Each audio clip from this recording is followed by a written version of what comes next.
Hello, everyone. This is Nathan Bridges from Nathan's Nuggets. Today I'm with St. Anthony High School football player Kweku Claybrook. Thank you for joining me today. Thank you for having me. No problem. I'll start with the first question. How old were you when you started playing football? Uh, I was 5 years old, about to go on six. My first So year. you, so you started young for football? You always loved it? Yeah, yeah, that was my first sport. Just never let it go. And it was a good choice for you to stick with it. So far, it seems like it. Mm-hmm. Did you play any other sports? Yes, I played baseball, played basketball, obviously ran track. I think that's it. So you, Yeah, so you did four sports?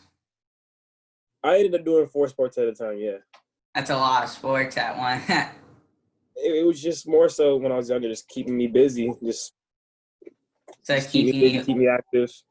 like moving around, never just like sitting down. Yes, yep. Why did you decide to go to St. Anthony? One, I met my cousin who you also interviewed, TJ, Mm-hmm. uh, and they also just ran the championship in 2016. So I was like, they got a little bit of a championship under their belt. Maybe they want some more. So you wanted And to you wanted to play with TJ? yeah, I had just met him the year before going to my freshman year. So just kind of You wanted to got know my cousin. wanted to make a duo there. Yeah. How do you think your track skills help you in football? I think it's my reaction speed, being able to break off the ball like pretty quickly, and just speed in general. Like being able to chase somebody on the other side of the field, just Like how, not letting someone go. like how they say speed kills. Yeah, speed kills. It can help you for anything. Yep, yep. How do you think playing on varsity as a sophomore helped you? Um, a little bit of like experience, because I know my first game when I started, I was nervous. I was really nervous. I was like, if I screw up one time, I'm gonna be off the bench. Like I was like, I can't do that. So I think now knowing, now being a lower level player, playing against higher people who are much taller, faster, and stronger than me, and playing at my size, it just let it more experience. Let me know what's the upcoming thing this year and previous years after. So that helps you like with the experience, like for when you're a senior, then you've already had more like experience on varsity as some of the other guys. Yep. What is the most intense high school game you have ever played in? Intense. Personally, my most intense game was the Wilson game, but as a team, I think it's the Newport Harbor game. But for the Wilson game, it was because my freshman year I got a concussion playing Wilson. Oh wow. So I already did not like Wilson. And the way it happened this year, that Wilson game was the first game I started. Oh, So I'm like, I'm starting against a team that I already hate, right? And I just went ahead and showed out a whole bunch of tackles, a whole bunch of caused fumbles. I played out that game. so you just wanted to go out there and hand them a loss. Yeah, I did not like Wilson after they gave me my concussion, because they sat me out for 3 or 4 weeks, and I was mad. So you're mad at them because of the I wanted my revenge. That's good that you got your revenge. Yeah, well, I got my revenge. Yeah. What is your favorite part about being a two-sport athlete in high school? Uh, your name gets well known around campus. So records here, I'm beating records for track. Uh, Football, I'm a starter. The announcer says my name pretty much after each tackle I get. So I'm kind of getting out there. So I think that's the benefits of being a two sport athlete.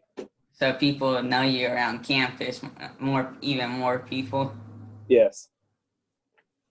What events do you do in track? I run the 100, the 200, the 400, and I'm in the 4x1 and the 4x4 team. Those are a lot of events. Yeah, I'm pretty stacked on my events. They're all speed events. They're all sprinters. Yep, all of Mhm. them are sprinting events. What are your biggest strengths in football?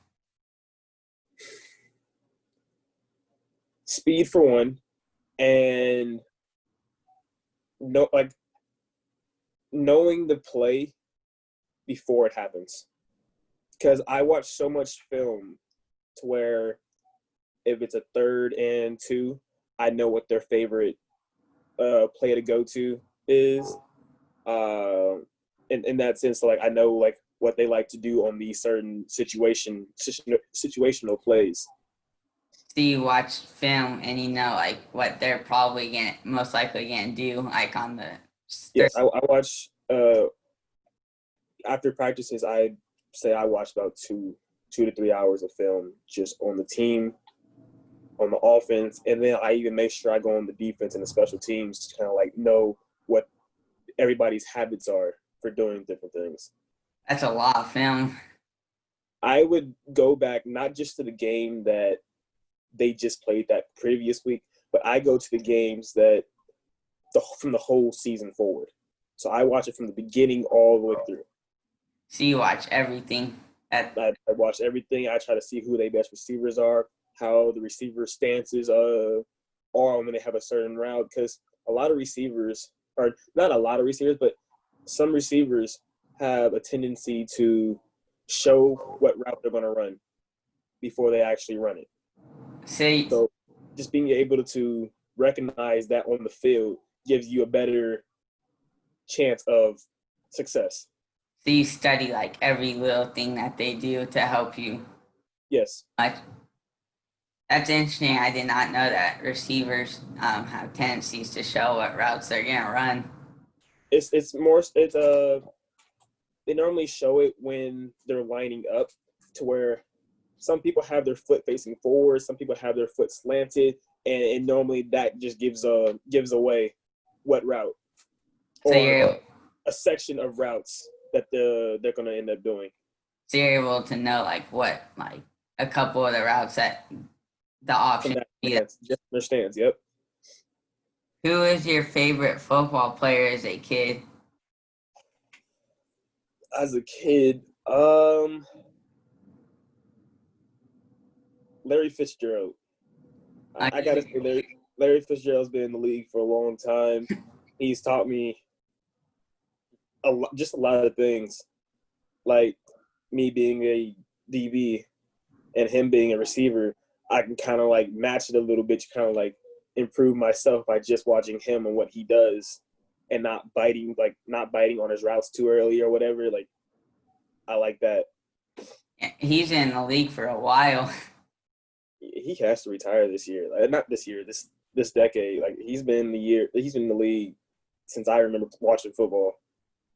I saw this thing like on a thing called Gridiron Heights, and they were making a joke when Andrew Luck retired, and they had Larry Fitzgerald say, "Wait, you can do that?"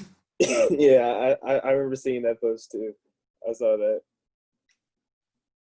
Do you try to model your game after anyone?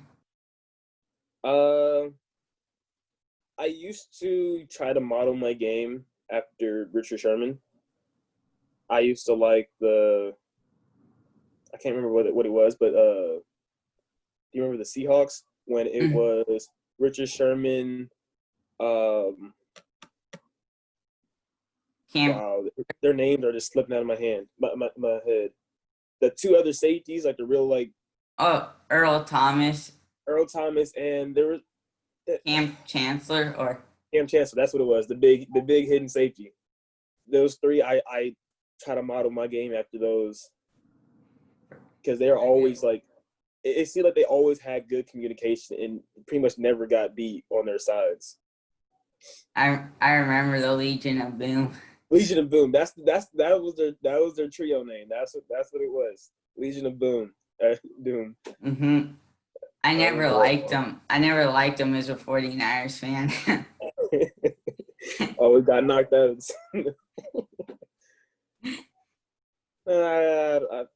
Um, 49ers fans, y'all some diehard fans. Y'all stick with it the whole way through. How have you been training to be able to get the opportunity to play football at the next level? Uh, as of right now, I've been in my garage where I have my weights and stuff 6 days a week.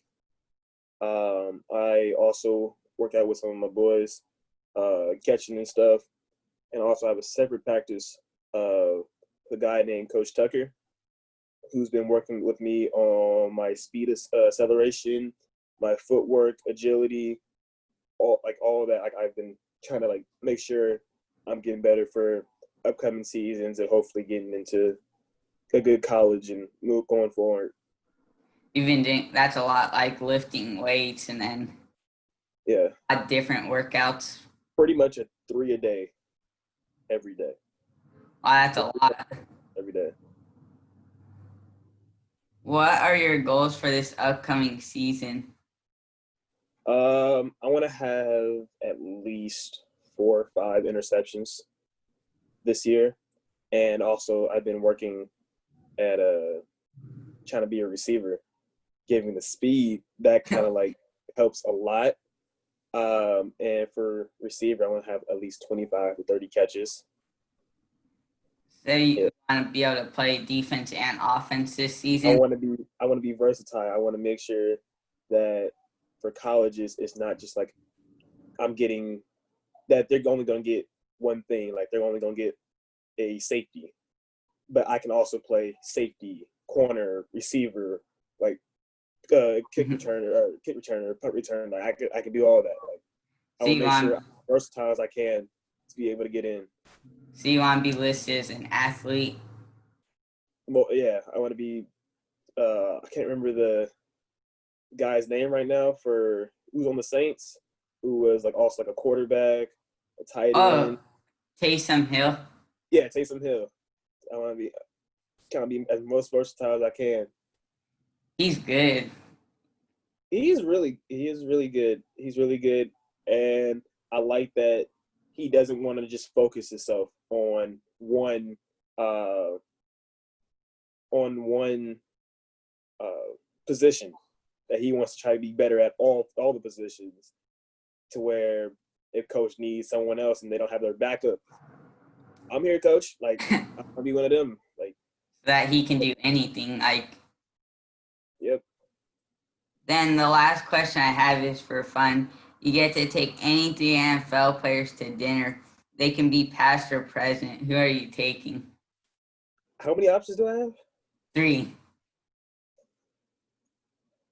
Marshawn Lynch. I feel like he's a really funny, real funny guy. Just even Beast watching, mode. yeah. Uh, anybody who gets the name Beast Mode is like, if you get the name Beast Mode in the NFL, like you have to be doing something right. Like Mm-hmm. you don't just get called Beast Mode from just getting a few catches, a few runs, or whatever. Like you have to be really good to like get your nickname as Beast Mode. Uh-huh. And I think I take Deion Sanders. Mm-hmm. Just more like the way, like his swagger and like kind of like how it kind of seemed like watching his stuff. Like kind of seemed like he ended up being the receiver on his interceptions. It looked like he was the one being the receiver instead of being the DB. Like I kind of like that. Like you kind of like not worrying about the DB getting the ball. You just going for the ball. Like I Mm-hmm. like that. I He was like a that. great player. Yeah. I don't know who would be my last one. The last one. I know I don't play tight end, but I think I'd take Gronk. I yeah, think I would like to have grown. it's Just more so like how funny he is, how he ended up being so big and like a good tight end for his size. For his size, he had like a tremendous amount of speed. Like I just want to know like how like he was able to put all the muscle and the speed together, because I have to make sure I don't lift too much before I start losing some of my speed, getting heavy, like too heavy, and start losing some of my speed. mm, I want to know how he put speed and strength together and was still good at it. you want out of like the combination. Yeah, I don't know like how he was able to put that combination together. Thank you for joining me today. Those are all the questions I have. Thank you for having me.